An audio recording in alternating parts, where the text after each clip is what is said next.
ये प्रश्न साधकों के हृदय में उठता है कि भगवान ऐसा क्यों करते हैं, भगवान ऐसा क्यों करते हैं।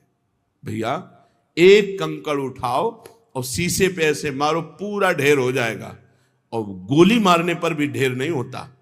वही शीशा है जिसको गरम ठंडा करते करते बुलेट प्रूफ बना दिया। नहीं बना दिया, गोली मारो तो नहीं लगता, शीशा ही तो होता है। तो भगवान अपने भक्त को बुलेट प्रूफ बनाते हैं। ये काम क्रोध लोभ मोह मद मत्सर कुछ ना बिगाड़ पावे। अरे बोले भगवान का दास है, देखो ना कितनी निंदा, कितना अपमान, कितनी प्रतिकूल, लेकिन विचलित नहीं हुआ। ये अपने मार्ग में दृढ़ रहा, तभी तो हम उनके चरित्र पढ़ते हैं, जय जयकार उनकी करते हैं। ये भगवान बनाते हैं। अभी हम बहुत कमजोर शीशे की तरह हमारा दिल है। चुप रहो, समर्पित हो गए हो। अब अनुकूलता प्रतिकूलता, अनुकूलता प्रतिकूलता, विपत्ति तिरस्कार मान सम्मान सब देते रहेंगे।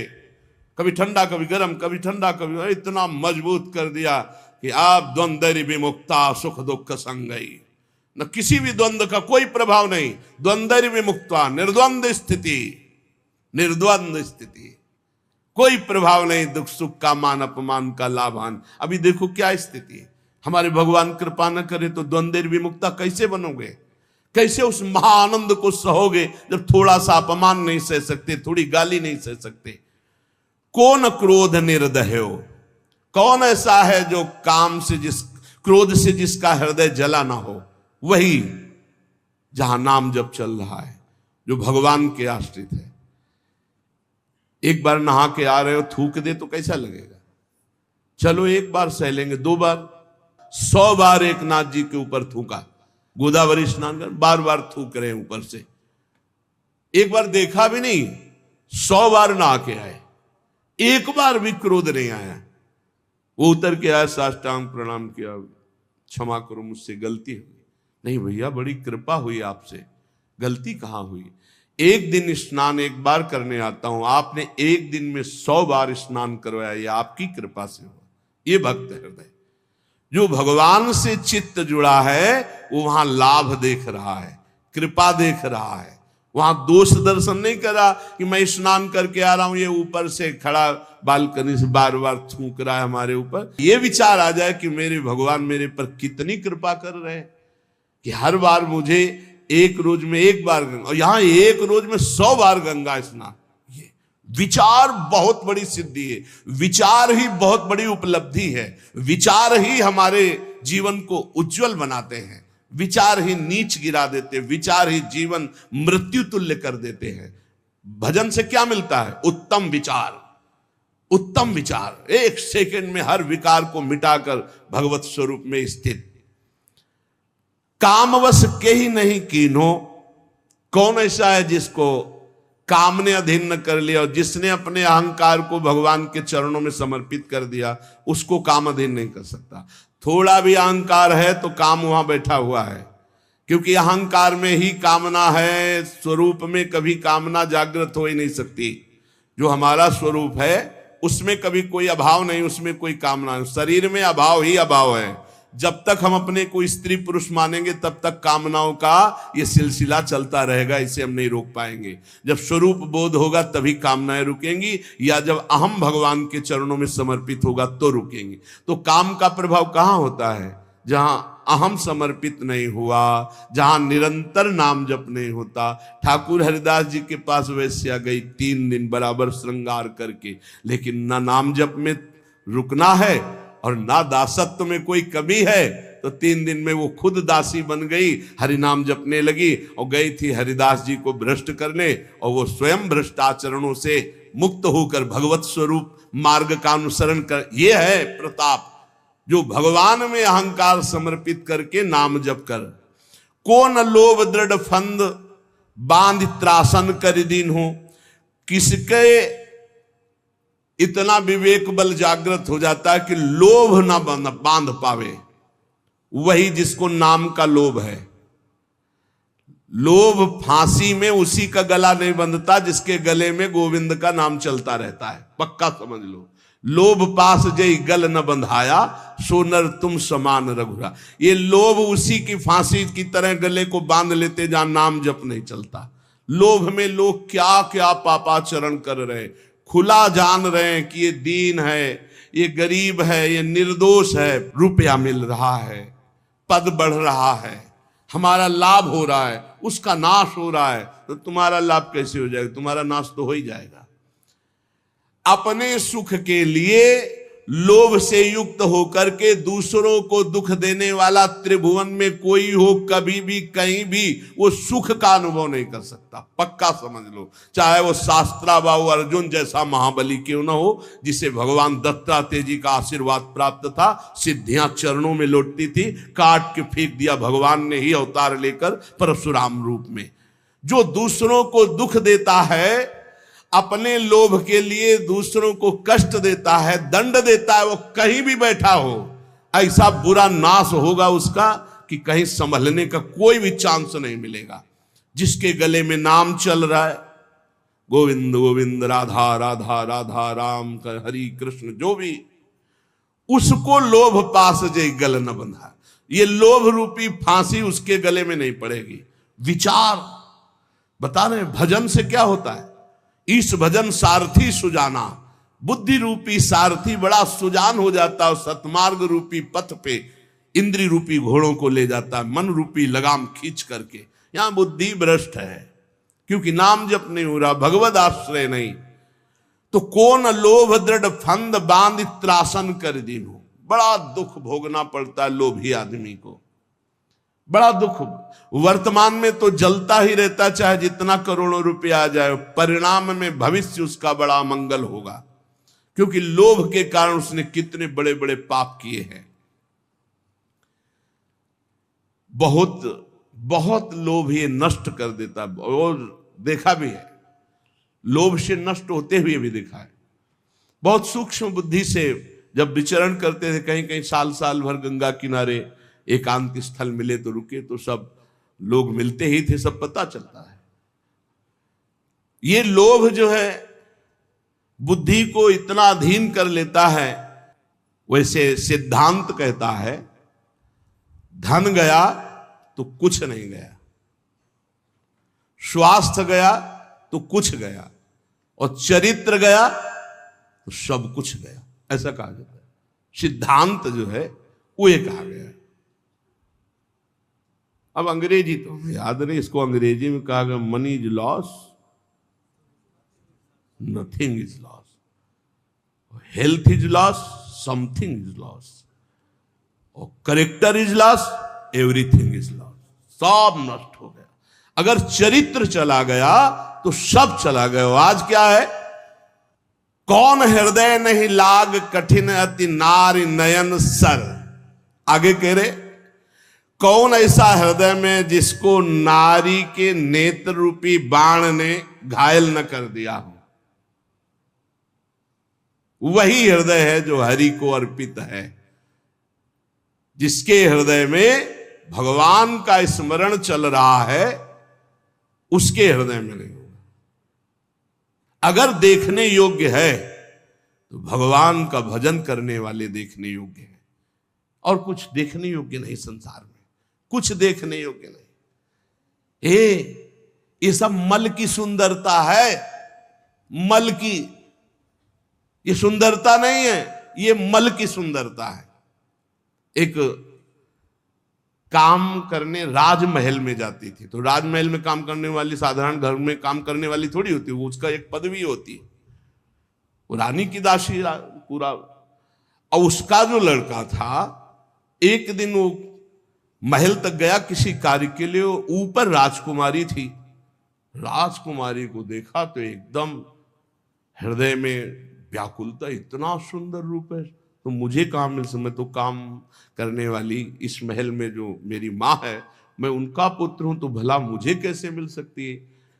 अब इतना उसको राग तत्काल हो गया कि उसने निश्चय कर लिया, अगर राजकुमारी नहीं मिलेंगी तो प्राण छोड़ दूंगा। घर आया, खाना पीना छोड़ दिया। एक दो दिन माँ ने पूछा क्या बात है, उसने कहा स्वास्थ्य ठीक नहीं। 2-4 दिन हो गए, पूछा क्या बात है, स्वास्थ्य ठीक नहीं। तो राजा से प्रार्थना की, राजवैद्य आया, उसने नाड़ी पकड़ के देखा, बोले कोई शरीर में दोष नहीं, कोई रोग नहीं इसमें। इसका मानसिक कोई रोग हो तो हम नहीं कह सकते, शरीर में कोई रोग नहीं। तब एक दिन कहा, बेटा तू मेरा अकेला बेटा है, बता ना। बोली, माँ तुम्हारी सामर्थ्य के बाहर की बात है, जो मेरे मन में बात बैठ गई वो मृत्यु ही होगी और दूसरा कोई उपाय नहीं। बोले, एक बार तो बता के देख, अगर कोई उपाय हो तो मैं कर सकती हूँ। बोले, क्या कर सकती हूँ? जिस घर में काम करती हूँ महाराज की राजकुमारी को मैंने देखा, मेरा चित्त आ गया, मैं जी नहीं सकता उसके बिना, क्या आप ब्याह करा सकती हूँ? अब ये बोलने की भी सामर्थ्य नहीं, तुरंत मृत्यु दंड दे दिया जाएगा। एक काम करने वाली राजा की पुत्री से ब्याह की बात अपने पुत्र के लिए कर सके, इतनी हिम्मत की बात कहां। सीधे राजकुमारी के पास गए, चरण पकड़ के बैठी, बोली, आप बेटी जानती हो, जीवन हो गया तुम्हारे घर में पोछा लगाते, मैं कुछ मांग नहीं रही हूं, तुमसे उपाय पूछ रही हूं। तुम्हारी सुंदरता को देखकर हमारे पुत्र के हृदय में ऐसी बात आ गई, ये मैं जानती हूं कभी संभव नहीं हो सकता, तुम्हारे योग्य भी नहीं हो, मैं चाहूंगी भी नहीं कि ऐसा तुम करो। कहां तुम राजकुमारी, कहां मैं काम करने वाली तुम्हारे घर में, कोई उपाय है? उनका बहुत पक्का उपाय है, वो सत्संगी थी। उसने कहा, 4 दिन बाद लिवा लाना, हमसे बात कराना, 4 दिन का समय दो। और वैद्य से ऐसे जमाल गोटा टाइप लिए जो खूब दसियों सोच 4 दिन, और सोने के कलशों, राजकुमारी थी, भरवा दिया। अब 4 दिन सोच बराबर, तो चेहरा पीला, और कहा कोई यहां सेवा नहीं करेगा, दुर्गंध, मक्खियां सब वैसे। अब वो चेहरे की कांति जो चमक रही थी, बुलाया, वहीं जो कमरा वहीं से ऐसे करने लगा। बोले, नहीं ये इसी में राजकुमारी है, और घड़े खुले एकदम रखे, मल दुर्गंध है। उसने कहा, कैसे में राजकुमारी रहती है? अंदर गए तो उठाया उसको, 4 दिन से बराबर सोच हो रही थी, चेहरा एकदम पीला, एकदम ऐसा। तो उनका, वो राजकुमारी कौन है जिनको छत में देखा? बोले, हम ही को देखा। बोले, वो सुंदरता कहाँ है? बोले, घड़े में भरी है, ये घड़े में वही सुंदरता भरी। अच्छी, हमें ब्याह नहीं करना। कहा, तुम्हारा लड़का बच गया। हृदय में ये जो सांसारिक आकर्षण है, वो आप ये समझ लो मल का आकर्षण है। निर्मल आकर्षण तो भगवान के भजन का या श्री भगवान का आकर्षण होता है।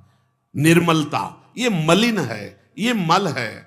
अगर आपको भजन मार्ग में चलना है तो इसीलिए है कि सहसा किसी के मुख की तरफ मत देखो, नीचे देखो। भगवान की मुस्कुराहट से ही माया का प्रादुर्भाव हुआ है। इंद्रियां बहुत बलवान इंद्री गमो विद्वानम अपि कर्षति। भगवान व्यास देव जी ने इस श्लोक के ऊपर अर्धाले में लिखा कि अकेले में माता के पास, बहन के पास, बेटी के पास भी एकांत में बहुत देर नहीं रहना चाहिए। तो जैमिनी जी खड़े हो गए, उन्होंने कहा, प्रभु ये बात तो समझ में नहीं आई कि विद्वान है, शास्त्र ज्ञानी है, फिर भी वो अपनी माता बहन के पास बहुत देर एकांत न रहने, तो बलवान इंद्रिय ग्रमो विद्वान विद्वान को कैसे खींच सकती है? अब जैमिनी जी बहुत बड़े विद्वान हैं वेद के, और शिष्य तो शिष्य ही भगवान श्री कृष्ण द्वैपायन के। व्यास देव जी ने कहा, कुछ दिन के लिए हमें बद्री नारायण जाना है, आप इस आश्रम को संभालिए, आप श्रेष्ठ हैं, और फिर आकर मैं उत्तर दूंगा। वो समझ ही नहीं पाए। शाम के गंगा स्नान करके, सब संध्या वंदन करके लौट रहे थे, हल्की सी बदरिया छाई, रिमझिम पानी होने लगा, और 9 किशोर अवस्था और पैरों में नूपुर बंधे हुए छम छम करते हुए सामने आ गए। चरणों को देखा, इतने सुंदर श्याम वर्ण चरण। श्री कृष्ण द्वैपायन भगवान व्यास देव जी भी श्याम वर्ण के ही है।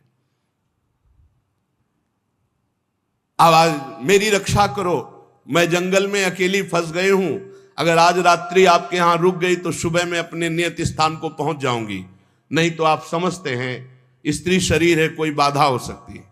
नहीं, गुरु जी है नहीं, और सब ब्रह्मचारियों का आश्रम है, यहां स्त्री का प्रवेश नहीं। अरे इस समय मैं शरणागत हूं। शरणागत के लिए स्त्री पुरुष या पशु पक्षी नहीं देखा जाता, जो शरण में आ जाए उसकी रक्षा की जाती। अब भगवान व्यासदेव जी से बढ़कर ज्ञानी कौन होगा? उनका, हाँ ये बात तो है, शरणागत की रक्षा तो हम एक कुटिया दे सकते हैं, और रात्रि में तुम्हें कुटिया नहीं खोलनी। मेरा नाम जैमिनी है, मैं भी आदेश करूं तो भी नहीं, यहां का मैं प्रभारी हूं। यहाँ की मुझे पूरी सुरक्षा दी गई है कि हर ब्रह्मचारी की सुरक्षा करते हुए मेरे गुरुदेव भगवान श्री कृष्ण द्वैपायन व्यास देव जी का आदेश है, इसलिए मैं भी आकर रात्रि में कहूं तो तुम कुटिया मत खोलना। वह जैसी आज्ञा महाराज। बस हमें तो शरण मिल जाए रात्रि भर की, और छम छमा के आगे। चरणों को ही देखा था। कौन सी कुटिया है महाराज जी? अब उस कुटिया में जब अंदर से बंद कर ली तब आप आए। और संध्या वंदन के बाद जब गुरु जी का ध्यान करके भगवत ध्यान में लगे तो वही नूपुर, वही छमछमाहट, बार बार आवाज काटना चाहे पर वो आवाज कटे ही ना। बोले बाद में ध्यान करेंगे, पहले पूछते हैं कि तुम आई कहां से हो रात्रि में, अभी तक तो पूछा ही नहीं हो, नाम क्या है तुम्हारा, और तुम यहां फंस कैसे गई जंगल में। अब जो है वो दूसरी बात हो गई। गए और उनका कि दरवाजा खोलिए, उनका नहीं दरवाजा नहीं खुलेगा, जैमिनी ऋषि का आदेश है। बोले मैं जैमिनी बोल रहा हूं। बोले नहीं नहीं, उन्होंने कहा था मैं भी कहूं तो मत खोलना।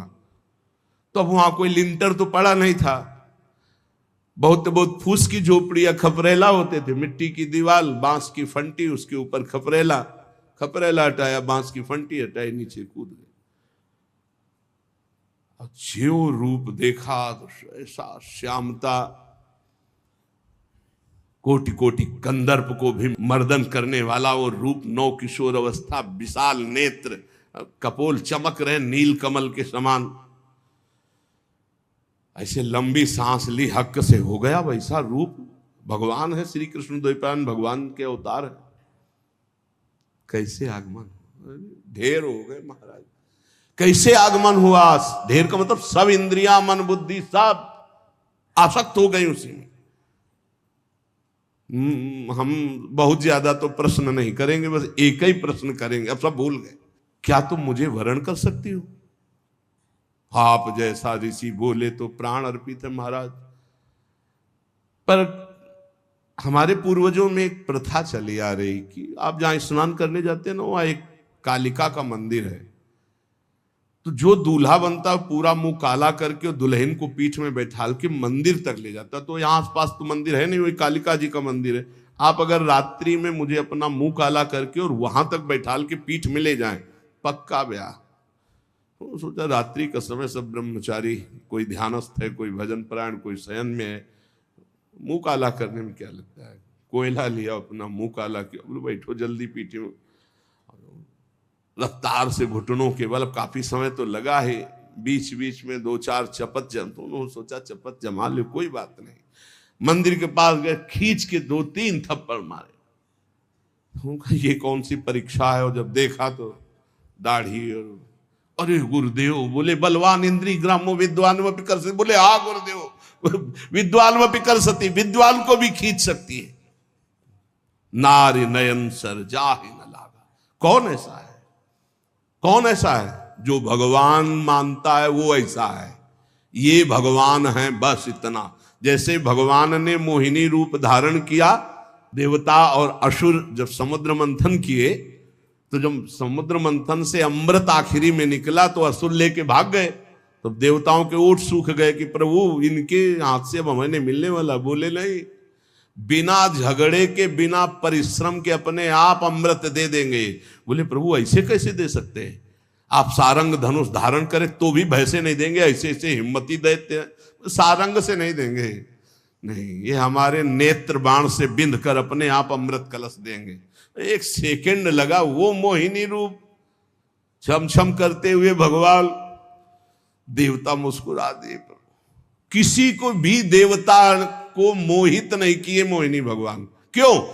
क्योंकि उनको पता है हरि है, ये हरि है। समझ रहे हो ना? एक भी देवता लुभायमान नहीं हुआ, क्योंकि पता है हरि है। और दैत्यों की तरफ जे ही गए,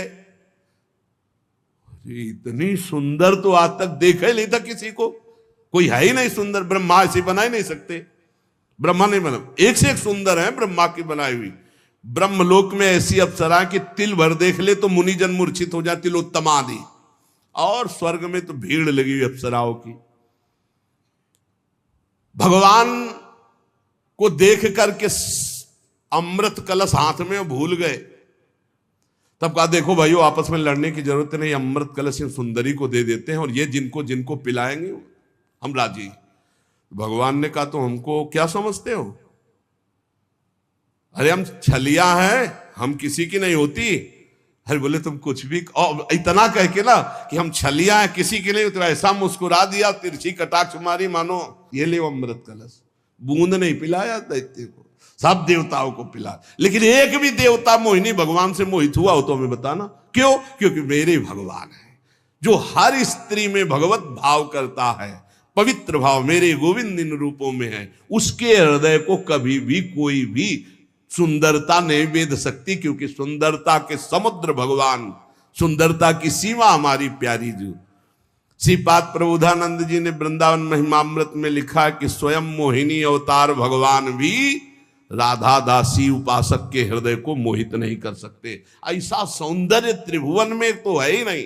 जिनकी दासियों की सुंदरता को देखकर सुंदरता की समुद्र लक्ष्मी जी आश्चर्यचकित हो जाए, वो श्री किशोरी जो है, लक्ष्मी कोटि विलक्ष लक्षण लसल लीला किशोरी सतई राधाध्यम ब्रज मंडलेति मधुरम राधाभिधानम परम।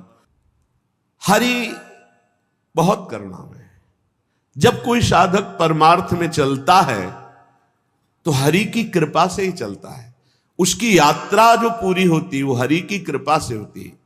फिर उसको विघ्न क्यों मिलते हैं? क्योंकि वो अहंकारी ये समझ नहीं पा रहा कि हरि की कृपा से चल रहा हूं, हरि की कृपा से चला हूं, हरि की कृपा से चल रहा हूं, वो समझ नहीं पाता।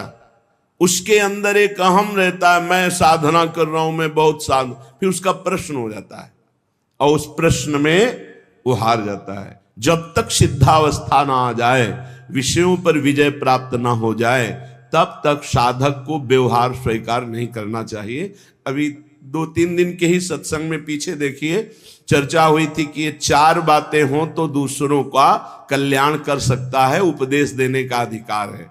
पहले शास्त्रीय सिद्धांतों का पूर्ण ज्ञान, दूसरा शास्त्रीय सिद्धांतों का पूर्ण चल करके अनुभव, जो तुम बोल रहे हो उस पर तुम, तीसरा सिद्धावस्था, काम क्रोध लोभ मोह मद मत्सर इनका किसी भी तरह तुम्हारे ऊपर अधिकार ना हो चुका हो, और चौथा सम्मे भगवान का भाव। अब निकलो जगत मंगल के लिए, कहीं कुछ बाधा ही नहीं। जब बहुत प्रियता जन समुदाय से स्वीकार कर ली जाती तो उनमें कुछ खास जन हो जाते हैं, और विवेकी वही है कि पूरा जीवन निकल जाए ना कोई खास ना खवास, सब खास कोई खास नहीं। हमारी केवल एक वृत्ति भगवदाकार, हमारे प्रभु, दूसरा कोई, ये पर्सनल है, वहीं से पतन शुरू हो जाता है। श्री ठाकुर जी के सिवा, लाडली जी के सिवा हमारा कोई नहीं, मेरे तो गिरधर गोपाल दूसरों न कोई, और पूरे संसार से व्यवहार करे कहीं नहीं फंसेगा। और जहां दूसरों कोई, मेरा खास वही मार देगा, वही गिरा देगा। पूरे जीवन का संतों का अनुभव होता है। पूज्यपाद श्री उड़िया बाबा जी महाराज के वचन, बृहस्पति के समान ज्ञानी और धर्मात्मा और उच्च पद में विराजमान हो तो भी विरक्त को एक जगह से कई दिन भोजन नहीं लेना चाहिए। बृहस्पति के समान 5 घरों से, या अचानक कोई भाई एक दिन दे दिया, वो भी निषेध है, पर आप ले, एक दिन चला पा लिया ठीक है, दोबारा 2-4 महीने बाद कभी ऐसा निमंत्रण, सिद्ध पुरुष पर कोई अंकुश नहीं है। ये साधक की बात है। क्योंकि पूज्य स्वामी श्री ओंकारानंद सरस्वती जी महाराज जब वयोवृद्ध हो गए तो एक गृहस्थ अपने घर ले गए, पिता की तरह उनका दुलार आजीवन, जो भी 2-4-6 वर्ष शरीर रहा, जो परिपक्व महाअवस्था को प्राप्त है, वो कोई सेवा करे कोई कुछ करे, उनमें कोई 95 वर्ष की अवस्था और ब्रह्माकार वृत्ति, तो धन्य है वो गृहस्थ जो उनकी से गंगा किनारे रहते थे, आखिरी में उठा लिया। कह रहे विना स्वात्मा रामेश्वरम हरिम मुग्धस त्रिभुवने, चैलेंज है त्रिभुवने, त्रिभुवन में कोई ऐसा नहीं जिसको ये माया विघ्न ना डाल दे। एकमात्र भगवान श्री हरि की शरण में, भगवान के चरणारविंद का आश्रय लेकर नाम जप कर, विना स्वात्मा रामेश्वर हरिम मुग्धस त्रिभुवने,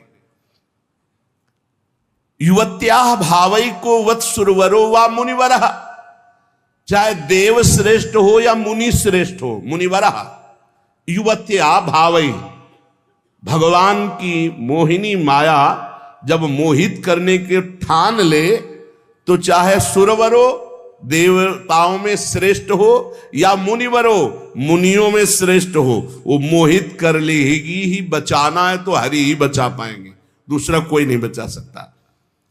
स्थितस् तस्मात् तस्यास् चकित चकितो दूरत रतः। बड़ा आश्चर्य का विषय है कि जब पता है कि ये हमारे मार्ग में विघ्न है, हमें भगवान से विमुख, फिर चकित चकित। आश्चर्य है, आश्चर्य है, आश्चर्य। जानता हुआ भी वो विघ्न को ही अमृत स्वीकार कर रहा है। जाए सो सुभट समर्थ पाइरन रारिना मंडई, जाए सो जति कहाय विषय वासना न छंडई। जाए धनिक बिनु दान, जाए निर्धन बिनु धर्म ही। जाए सो पंडित पढ़ि पुराण, जो रत न सके सुकर्म ही। श्रुत जाए मातु पितु भक्ति बिनु, तिय सो जाए जय पति नहित। सब जाए दास तुलसी कहे, जो न राम पद नेहु नित। सब जाए दास तुलसी कहे, जो न राम पद नेहु नित। समर्थ वीर कौन है? जब वीर से, योद्धा से अवसर पड़े और फिर वहां बात नहीं, अपनी वीरता दिखावे, उसे वीर कहते हैं। वही बात करे कि जाए सो जति कहाय विषय वासना न छंडे। प्रवचन बहुत बढ़िया दे लेते हो, बहुत बढ़िया ज्ञान है, लेकिन जब काम क्रोध लोभ मोह मद सूरवीर ने ताल ठोकी तो मुंह भरा गिर गए, तो काहे के तुम योद्धा, काहे के जति, काहे के बैरागी, काहे के तुम साधक हो, काहे के साधु। सन्यासी विरक्त वैष्णव भगवत मार्ग का पथिक कहला करके वासना पर विजय नहीं प्राप्त की, काम क्रोध पर विजय नहीं प्राप्त की, तो तुम्हारा व्यर्थ है वैराग्य धारण करना। जैसे सूरवीर बड़ी बड़ी डींगे हाँकता नहीं है, वो वीरता करके दिखाता है, और कायर घर में बैठ के डींग हाँकता है, और जब वीरता की बात आती है तो भाग पड़ता है। तो वैराग्य की केवल बात कर लेना, प्रवचन कर लेना या प्रवचन सुन लेना, ये कोई विरक्तता नहीं है। विरक्तता है जब काम क्रोध का आक्रमण हो, उस समय शांत भाव से, इसी दिन के लिए तो ये पढ़ा था, इसी दिन के लिए तो सुना था, इसी दिन के लिए तो हम सत्संग एकत्रित किए हैं कि हमको कौन सा बाण क्या मार करके कौन से विषय विकार को नष्ट करना है। क्रोध आया, शांत, मेरे भजन को छीन करने के लिए सामने माया रचना रच रही है। नहीं, ऐसा नहीं, तो फिर मेरे भगवान मेरे सामने हैं, दूसरा कोई नहीं, मुझे सहन ही करना है। कितने बाण सामने हैं, बार बार वो विचार के द्वारा उसको शांत कर देता है। एक सूत्र नहीं, दूसरा सूत्र, दूसरा सूत्र नहीं, तीसरा सूत्र। मेरा प्रारब्ध क्षय हो रहा है, कई बातें एक साथ विचार में लाकर क्रोध को शांत कर लिया, काम को शांत कर। इसीलिए तो ज्ञान है, ज्ञान दूसरों को सुनाने के लिए नहीं। गोस्वामी जी कह रहे, वो विरक्त, वो भगवत मार्ग का पथिक, वो वैष्णव, वो भगत, भगत नहीं, जो ज्ञान दूसरों को बघारता है। जब अवसर आया अपने पर विजय प्राप्त करने के लिए तो फैल गिरा। किस बात का सूरवीर, किस बात का वो योद्धा? जिसके पास खूब धन है और वो दान नहीं करता, दूसरों को सुख नहीं पहुंचाता, वो धर्माचरण शून्य, वो व्यर्थ हो जाता है, नष्ट हो जाता है। जो बहुत शास्त्रों का ज्ञान प्राप्त किए, बहुत पंडित है, पुराण पढ़े हुए हैं, लेकिन वो धर्म के विरुद्ध आचरण करता और नष्ट हो जाता है। जो माता पिता वयोवृद्ध हो गए, अब कुछ करने लायक नहीं रह गए, उनकी समर्थ पुत्र सेवा नहीं करता, वो नष्ट हो जाता है। जो अपने पति को भगवान का साक्षात स्वरूप मान करके आराधना नहीं करती, वो पत्नी नष्ट हो जाती है। जो अपनी पत्नी पर अर्धांग की भावना न करके इधर उधर वृत्ति ले जाता है, वो पति नष्ट हो जाता है। गोस्वामी जी कहते हैं, जो उसने भगवान का भजन नहीं किया, वो कोई भी हो सब प्रकार से नष्ट हो जाएगा, सब प्रकार से अंततो गत्वा वो नष्ट ही हो जाएगा। को न क्रोध निर्दयो, काम बस के ही नहीं कीन्हो, को न लोभ दृढ़ फंद बांध त्रासन करि दीन्हो, कौन हृदय नहीं लाग कठिन अति, नारी नयन सर, लोचन जुत नहीं अंध भयो, श्री पाई कौन नर, सुर नाग लोक महिमंडल हूं को, जो मोह कीन्हो जय न, कह तुलसीदास सो उबरे, जहि राख राम राजीव नयन। कमल नेत्र भगवान श्री कृष्ण, श्री हरि, श्री राम, जिसको रख लिए वही बच पाया। कौन क्रोध निर्दय हो, किसको क्रोध नहीं जला देगा? एक छोड़कर, जिसको भगवान का दृढ़ भरोसा और भजन में दृढ़ स्थिति है, क्रोध खाली कर देता है। बहुत भजन का आनंद उमग रहा हो, किसी पे क्रोध कर लो, फिर देखो आप कितने घंटे खाली रहते हो। भजन करने पर भी शुष्कता, कोई आनंद नहीं, कोई सुख नहीं मिलेगा। क्रोध तत्काल तप भजन के जो फल हैं उनको छीण कर देता है। क्रोध बहुत हानिकारक है, क्रोध नहीं करना चाहिए। क्रोध आता क्यों है? द्वेष पर। द्वेष होता क्यों है? राग से। किसी वस्तु व्यक्ति स्थान में जब राग होता है और वो हमें प्रतिकूलता देता है, तो हम अंदर हमारे द्वेषात्मक क्रोध आ जाता है। क्रोध की उत्पत्ति राग से होती है। राग रजोगुण से होता है। रजोगुण में ही काम वास करता है। कामा संजायते क्रोधा, कामना की अपूर्ति में क्रोध का। तो कामना रजोगुण से राग, और राग से ही द्वेष का प्रादुर्भाव होता है। जब हम जिस पर राग करते हैं उससे प्रतिकूल व्यवहार हुआ, कामना हमारी पूर्ति नहीं होती, तो हमें क्रोध आ जाता है। इसमें हमारी त्रुटि है कई तरह से। जैसे हम चाहते हैं कि हमें गाली न दे, पर वो गाली दे, हम क्यों चाहें कि हमें गाली न दे? नहीं, हमारे प्रभु की इच्छा है कि ये गाली दे, तो अब मौज से गाली दे। तुम दो, हम सुनेंगे, क्योंकि मेरा कोई प्रारब्ध है, या मेरे प्रभु ही मेरे हृदय को मजबूत कर रहे हैं। कई बार